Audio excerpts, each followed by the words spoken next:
నమస్కారం అండి. నా పేరు సుకృతి. నా ఫస్ట్ డెలివరీ ఇక్కడే అయింది. నాకు ఒక పాప 4 years రన్నింగ్. నేను సెకండ్ డెలివరీ కూడా మేడం దగ్గరికే వచ్చాను. ఇప్పుడు నాకు 3rd month. నేను ఫస్ట్ డెలివరీలో యుఎస్లో ఇట్లా డెలివరీస్ చేసుకున్న వాళ్ళని కూడా నేను కనుక్కున్నాను. నార్మల్ డెలివరీ ఎలా ఉంటుంది, సిజేరియన్ అయితే ఎలా ఉంటుంది అనేసి నేను ఆ విషయం గురించి ఎక్కువ ఆలోచించాను. బట్ నార్మల్ డెలివరీ అనేది యుఎస్లో డెలివరీ చేసుకున్న ఒక ఆవిడ్ని నేను అడిగాను అనమాట.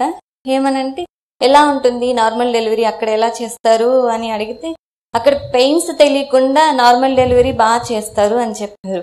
నేను సేమ్ అలాంటి ట్రీట్మెంటే నేను మేడం దగ్గర చూసానండి.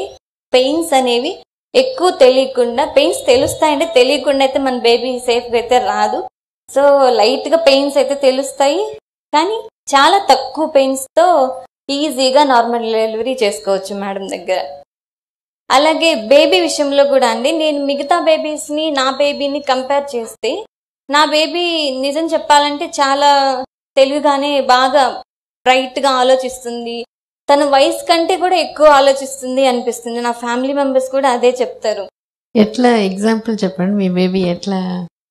రిలేషన్స్ మేడం, ఇప్పుడు నేను ఎవరితోనో ఒక ఫోన్లో మాట్లాడుతున్నాను అనుకోండి మేడం, వచ్చేసి అమ్మా నీకేమవుతారమ్మా అని అడుగుతుంది. నాకు పిన్ని అవుతుందమ్మా అంటారు. అయితే నాకేమవుతుందమ్మా అని అడుగుతుంది. అమ్మమ్మ అవుతుందమ్మా అని చెప్తాను. ఇలా ఒక్కొక్కరికి ఎలా రిలేషన్. ఇప్పుడు నాన్నకేమవుతుందమ్మా అని అడుగుతుంది. ఇలా క్వశ్చన్స్ ఎక్కువ వస్తాయి తన నుంచి నాకు. ఐఎమ్ సో హ్యాపీ అండి నా బేబీ విషయంలో, మేడం దగ్గర ట్రీట్మెంట్ తీసుకోవడం విషయంలో. ఇది నాతో స్టార్ట్ అవ్వలేదు. మా ఇద్దరు పిన్నీలు 3 డెలివరీస్ ఇక్కడే అయ్యాయి. తర్వాత నా ఆడపడుచు డెలివరీ ఇక్కడే అయింది. నేను 4th డెలివరీ, నేను 4th మెంబర్గా మేడం దగ్గరకు వచ్చాను. మా పిన్ని 15 years బ్యాక్ ఇక్కడ డెలివరీ చేసుకున్నారండి. మీకు బేబీతో ప్రెగ్నెన్సీలో ఏం చెప్పుకునేదాన్ని? నేను ఎక్కువ రిలేషన్స్ గురించి, అందరితో బాగుండాలి, అందరినీ కలుపుకోవాలి, అందరినీ నువ్వు అట్రాక్ట్ చేయాలి, అందరితో బాగుండాలి, నువ్వు బాగా చదువుకోవాలి, మంచి నేమ్ తెచ్చుకోవాలి. మా మామయ్య గారికి తన పుట్టే పిల్లలు ఎవరైనా IAS ఆఫీసర్ కావాలని ఉండేదన్నమాట. నేను నా బేబీకి కూడా అలాగే చెప్పేదాన్ని. సో ఆ అమ్మాయి ఇప్పుడు ఏం చేస్తుందంటే, ఏమవుతావమ్మా అంటే నేను పోలీస్ అవుతాను మమ్మీ అని చెప్పి.